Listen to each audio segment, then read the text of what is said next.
Welcome to me TV news. నేను మీ మౌనిక. నాగర్ కర్నూలు జిల్లాలో మహిళా సాధికారతకు మరో ముందడుగు పడింది. రాష్ట్ర పంచాయతీరాజ్ గ్రామీణ అభివృద్ధి శాఖ మంత్రి దాసరి సీతక్క, డీసీసీ అధ్యక్షులు అచ్చంపేట ఎమ్మెల్యే డాక్టర్ చిక్కుడు వంశీకృష్ణ, ఎమ్మెల్యే కూచుకుళ్ల రాజేష్ రెడ్డి, ఎమ్మెల్సీ కూచుకుళ్ల దామోదర్ రెడ్డి గారితో కలిసి నాగర్ కర్నూలు పట్టణంలోని నిర్మితమవుతున్న మహిళా శక్తి భవనాన్ని పరిశీలించారు. ఈ సందర్భంగా ఎమ్మెల్యే వంశీకృష్ణ మాట్లాడుతూ, మహిళలు ఆర్థికంగా సామాజికంగా ఎదిగినప్పుడు సమాజం నిజమైన అభివృద్ధి సాధిస్తుందని అన్నారు. మహిళా శక్తి భవనం కేవలం ఒక భవనం మాత్రమే కాదని, జిల్లాలోని మహిళల ఆత్మగౌరవం, ఉపాధి నైపుణ్యాల అభివృద్ధికి వేదికగా నిలుస్తుందని అన్నారు. ముఖ్యమంత్రి రేవంత్ రెడ్డి గారి నాయకత్వంలో కాంగ్రెస్ ప్రభుత్వం మహిళల సంక్షేమానికి ప్రత్యేక ప్రాధాన్యమిస్తుందని చెప్పారు. మహాలక్ష్మి పథకం ద్వారా ఉచిత బస్ ప్రయాణం, 200 యూనిట్ల ఉచిత విద్యుత్, తక్కువ ధరలకి గ్యాస్ సిలిండర్ వంటి పథకాలు మహిళలకు ఆర్థిక భరోసా కల్పిస్తున్నాయని వివరించారు.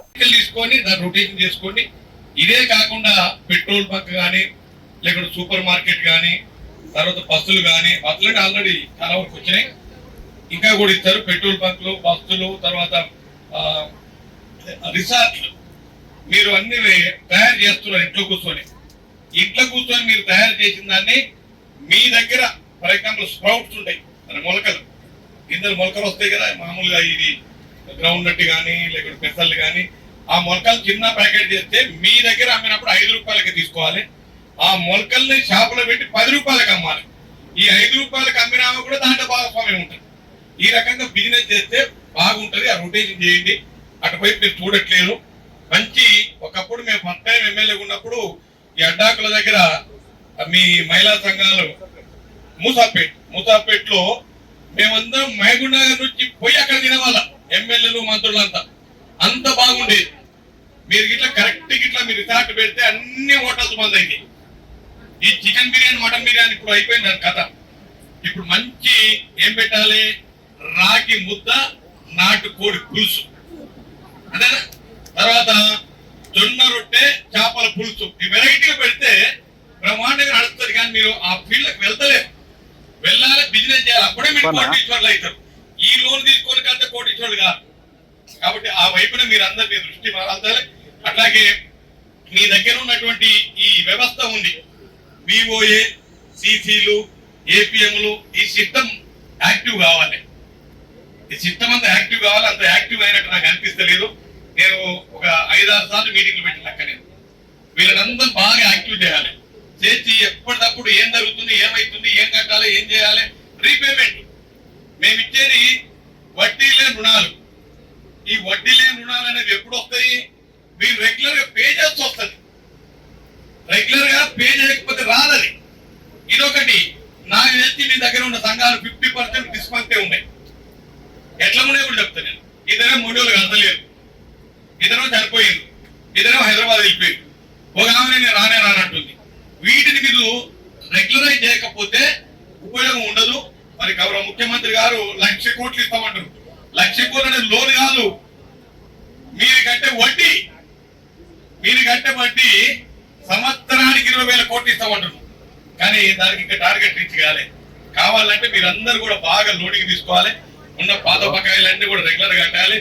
మీరు అదే విధంగా బిజినెస్ వెళ్తేనే మీరు విధంగా 1 కోటి మంది మహిళలు కోటీశ్వరులు కావాలనేది గౌరవ ముఖ్యమంత్రి గారి ఆలోచన. వారి ఆలోచన నెరవేరాలంటే మీరు అందరూ యాక్టివ్ ఉండాలి. చిన్న ఏమైనా ఉంటే కూడా శక్తి భవనం ఇన్స్పెక్షన్ ఇందిరా కాదు ఇంద్ర భవనం లాగా ఉంది మీ భవనం. చాలా బ్రహ్మాండం కట్టారు.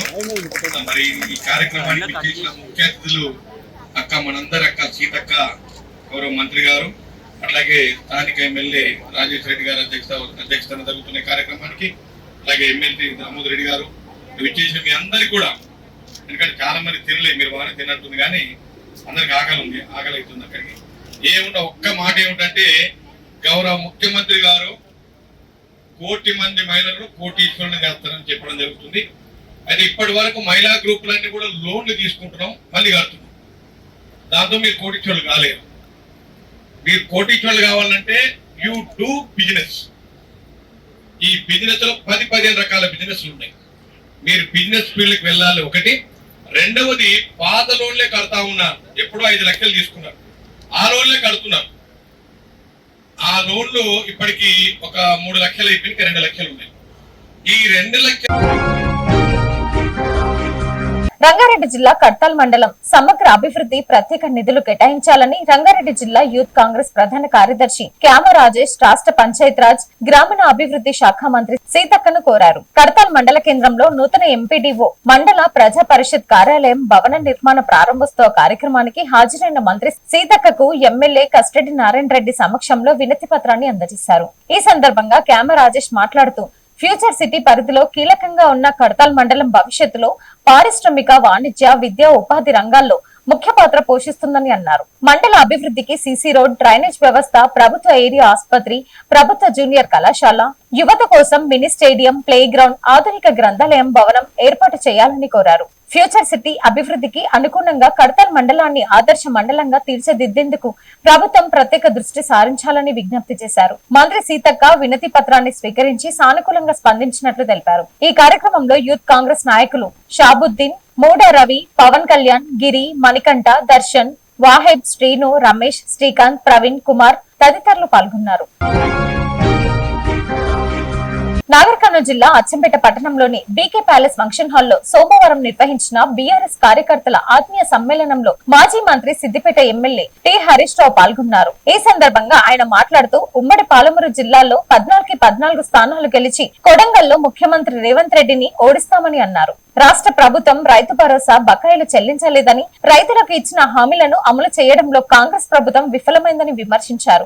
బీఆర్ఎస్ హయాంలో అన్ని వర్గాలకు న్యాయం జరిగిందని, తెలంగాణ రాష్ట్ర సాధన కోసం కేసీఆర్ నాయకత్వంలో పార్టీ చరిత్ర సృష్టించిందని పేర్కొన్నారు.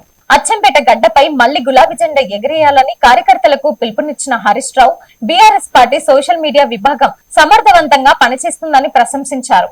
ఈ కార్యక్రమంలో బీఆర్ఎస్ ప్రధాన రాష్ట్ర నాయకులు ఆర్ఎస్ ప్రవీణ్ కుమార్, మాజీ ఎమ్మెల్యే మర్రి జనార్దన్ రెడ్డి, పార్టీ నాయకులు, కార్యకర్తలు తదితరులు పాల్గొని విజయవంతం చేశారు. హైదరాబాద్ లోని దారుల్ షిఫార్ లో ఉన్న బీబీకా అలం ను తెలంగాణ రక్షణ సేన టీఆర్ఎస్ అధ్యక్షురాలు కల్వకుంట్ల కవిత మొహరం సంతాపం దినాల్లో సందర్శించారు. ఈ సందర్భంగా ఆమె మాట్లాడుతూ మొహరం ఏర్పాట్ల విషయంలో రాష్ట్ర ప్రభుత్వం నిర్లక్ష్యంగా వ్యవహరిస్తుందని విమర్శించారు. అషర్ ఖానాల నిర్వహణ కోసం పెండింగ్ లో ఉన్న నిధులను వెంటనే విడుదల చేయాలని డిమాండ్ చేశారు.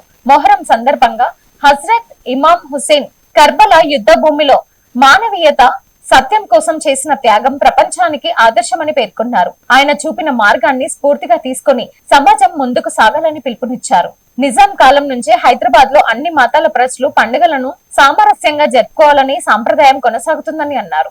బీబీకా అలం ఊరేగింపులో ఏనుగు ప్రత్యేక ఆకర్షణగా ఉండేదని గుర్తు చేశారు. ముస్లిం మైనారిటీల సంక్షేమానికి ప్రభుత్వం కేవలం కాగితాలపైనే కేటాయింపులు చూపిస్తుందని, బడ్జెట్ నిధుల విడుదలలో జాప్యం జరుగుతుందని ఆరోపించారు. మైనారిటీ సంక్షేమ శాఖ సంబంధించిన పెండింగ్ నిధులను వెంటనే విడుదల చేయాలని ఆమె కోరారు. నిజాలను నిర్భయంగా రాసే కలాం కార్మికుడిపై నిత్యం ఏదో ఒక చోట దాడులు నిత్యం కృతం అవుతున్నాయి. అక్రమాలపై చర్యలు తీసుకోవాలని, దాడులను ఆపాలని కోల్చారం మండలం ప్రెస్ క్లబ్ సభ్యులు రామకృష్ణ గౌడ్, వనమాల అనిల్ కుమార్ అన్నారు. మెదక్ జిల్లా నార్సింగ్ మండలం మన తెలంగాణ రిపోర్టర్ పై దాడి చేసిన దుండగులపై చర్యలు తీసుకోవాలని కోల్చారం తహసీల్దార్ శ్రీనివాస్ చారికి జర్నలిస్టు వినతి పత్రాన్ని అందజేశారు. ఈ సందర్భంగా అనిల్ రామకృష్ణ గౌడ్ మాట్లాడుతూ నార్సింగ్ మండలం మన తెలంగాణ రిపోర్టర్ భూ కబ్జా వార్త రాసినందుకు దాడి చేయటం అత్యంత హేయమైన చర్య అని అభివర్ణించారు. ప్రభుత్వం ఇలాంటి భూ బకాసురులపై చర్యలు తీసుకుని ఇలాంటి ఘటనలు పునరావృతం కాకుండా చూడాలని అన్నారు. ఈ కార్యక్రమంలో జర్నలిస్టులు వై షేకుల, అశోక్ గౌడ్, భూపాల్, యాదగిరి, శ్రీధర్, వంశీ, శ్రీశైలం తదితరులు పాల్గొన్నారు. Thanks for watching.